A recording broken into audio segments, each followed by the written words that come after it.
ঠিক আছে, তুমি কোথাও ভিজিটিং প্রফেসর হিসেবে জয়েন করে নাও।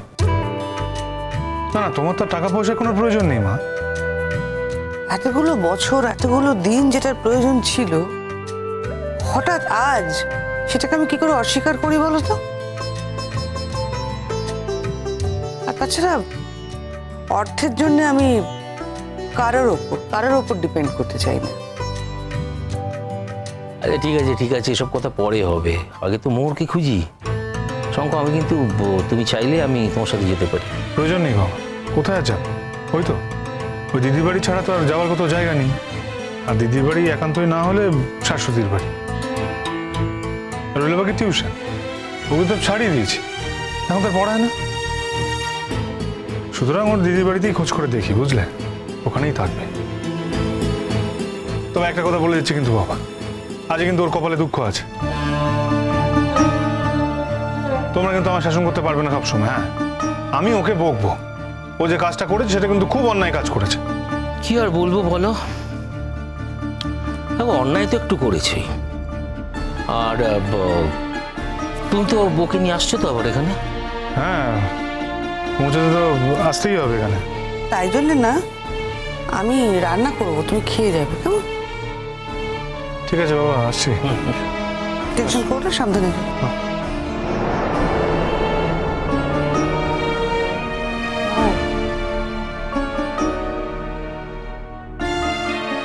কোথায় গেল মেয়েটা?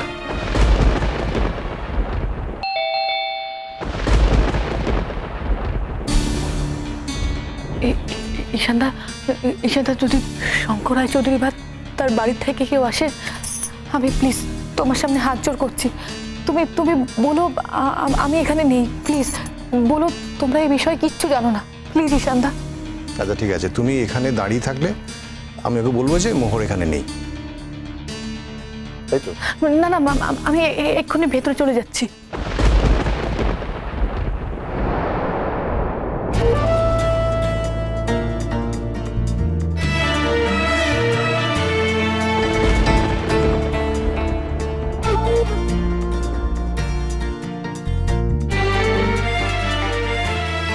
দেখছি আমি।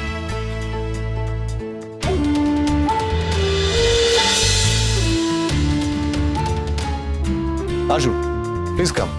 না আসলে আমি অসময়ে এসে আপনাদেরকে বিরক্ত করে না না, একেবারেই নয়, মানে এটা তো আমাদের সৌভাগ্য। ইনফ্যাক্ট অনেকদিন ধরেই আপনাকে এক্সপেক্ট করছিলাম আমরা, কাজের চাপে আসতে পারেননি হয়তো। It's a pleasure, absolutely.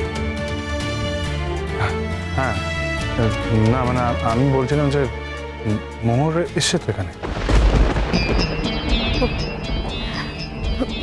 মোহর কই? না তো। না, আসেনি।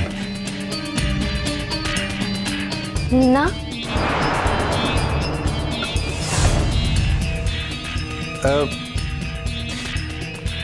কি হয়েছে মোহরের? না না, আমি জানি না কি হয়েছে। আমি তো আমাদের সকালবেলা ওকে কলেজে ড্রপ করে দিলাম। তারপরে এটা কথা হলো যে আমরা যখন ফিরবো আমরা একসঙ্গে ফিরবো। আসলে আমি তো ওকে কোথাও একা ছাড়ি না, আমি ওকে বাড়িতে ড্রপ করে দিই। কিন্তু কলেজ ছুটি হওয়ার পরে আর ওকে ফোনে পেলাম না। অনেকবার ফোন করেছি, অনেকবার, কিন্তু যতবারই করছি বলছে সুইচ অফ। কি যে টেনশনে ফেলে দিল আমাকে, আমি বলে বোঝাতে পারবো না। কোথায় যেতে পারে? না আমি তো ভাবলাম যে আপনাদের এখানে আছে, আমি বাড়িতে গেলাম, সেখানে নেই। আমার আমার মাথাটা খারাপ হয়ে যাচ্ছে চিন্তায়। আচ্ছা, ও কোথায় কোথায় যেতে পারে বলুন তো? হ্যাঁ, কোথায় যেতে পারে? হ্যাঁ, ওর কলেজের যে বন্ধু ওই শাশ্বতী, ওর কাছে একমাত্র যেতে পারে। কিন্তু আমি তো কথা বলেছি শাশ্বতীর সাথে, শাশ্বতী বললো যে না না, ওর কাছে যায়নি, ও জানে না কিছু। গেলে তো একই শাশ্বতীর বাড়ি, নাহলে আপনাদের এখানে। এছাড়া তো আর ওর কোথাও যাওয়ার জায়গা নেই।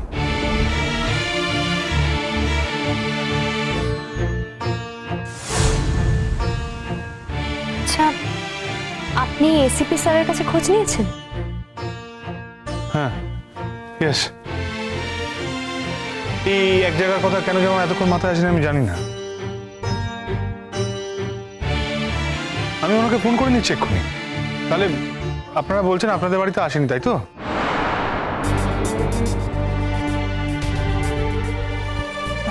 না, আমাদের বাড়িতে তো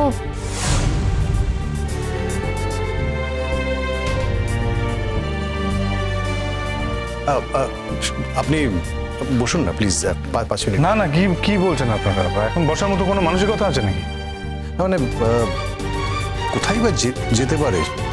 অনেক কিছু হতে পারে এই পৃথিবীতে, অনেক কিছু। ওর তো শত্রুর অভাব নেই না।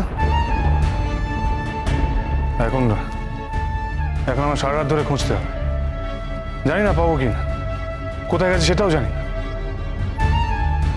একটা জিনিস হতে পারে, ও বোধ হয় এসিপি স্যারের বাড়িতে গেছে, কিন্তু এসিপি স্যারের বাড়িতে যাবে কেন?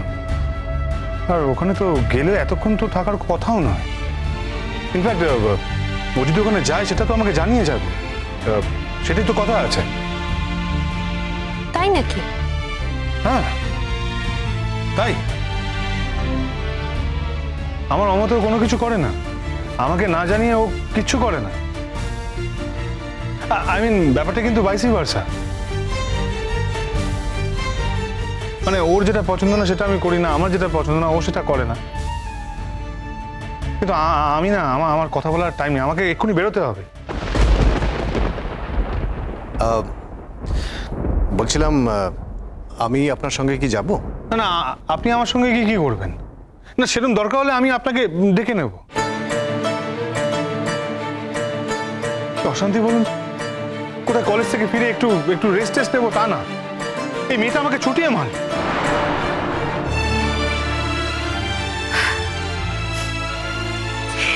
তবু তো কেউ একজন আপনাকে ছুটিয়ে মারে।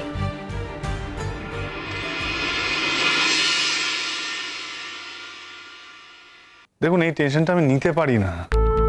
আমি মফস্বলের মেয়ে, ওই শহরে এভাবে বড় হয়নি, রাস্তাঘাট জানে না। আমি দেখেছি ও কিন্তু ওই গাড়ি ঘোড়া চললে রাস্তা পারাপার করতে ওর অসুবিধে হয়, সেই জন্য আমার খুব টেনশন হয়। আচ্ছা দেখুন না, আজকে আমাকে এক্সকিউজ করুন, আমাকে বেরোতে হবে। আমি শান্ত হয়ে কথা বলতে পারছি না। তবে হ্যাঁ, আমি আমি আমি কথা দিচ্ছি, আমি মোরকে নিয়ে একদিন আসবে এবং জমিয়ে আপনাদের সঙ্গে আড্ডা দেব। একদম, আমরাও সেদিনের জন্য অপেক্ষা করব। আসবেন তো? হ্যাঁ আসবো, অবশ্যই আসবো। আপনি মোহরের দিদি, আপনি মোহরের প্রিয় সন্তাতা, আপনার কাছে আসবো না তো কোথায় আসবো? তবে আজ আমি আসছি। হ্যাঁ, আমার খুব চিন্তা হচ্ছে, আর মোহরকে পেলে আমি অবশ্যই আপনাদের জানিয়ে দেবো। ঠিক আছে, চলুন আপনাকে এগিয়ে দিই আমি। হ্যাঁ।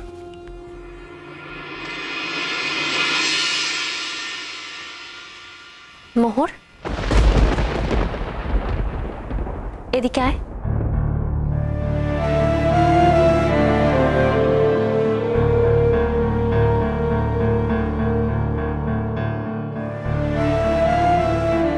দেখলে তো কি অবস্থা? শুধুমাত্র তোমাকে কথা দিয়েছি বলে ওনাকে মিথ্যে কথাটা বলতে হলো। এখন দেখো, সারা রাত বেচারা সব জায়গাতে তোমাকে খোঁজার জন্য ছুটে বেড়াবে। আমি অনেক ছুটেছি ঈশানদা, এখন নয় একটু সবকিছু শোধবোধ হয়ে যাক।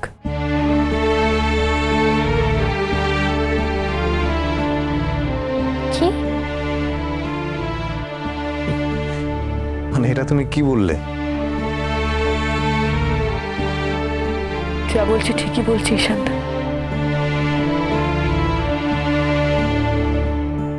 আর থ্যাংক ইউ, তোমরা আমার কথা রেখেছো, আমি খুব খুশি হয়েছি গো, খুব খুশি হয়েছি, খুব খুশি। মোহর,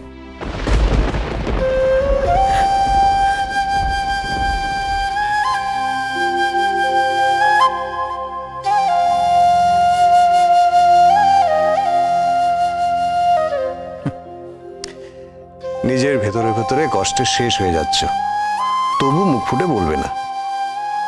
সকালবেলা নাকি ভালো মনে কথাবার্তা বলেছো একসঙ্গে দুজনে কলেজে, একসঙ্গে নেই কলেজ থেকে ফেরার কথা ছিল।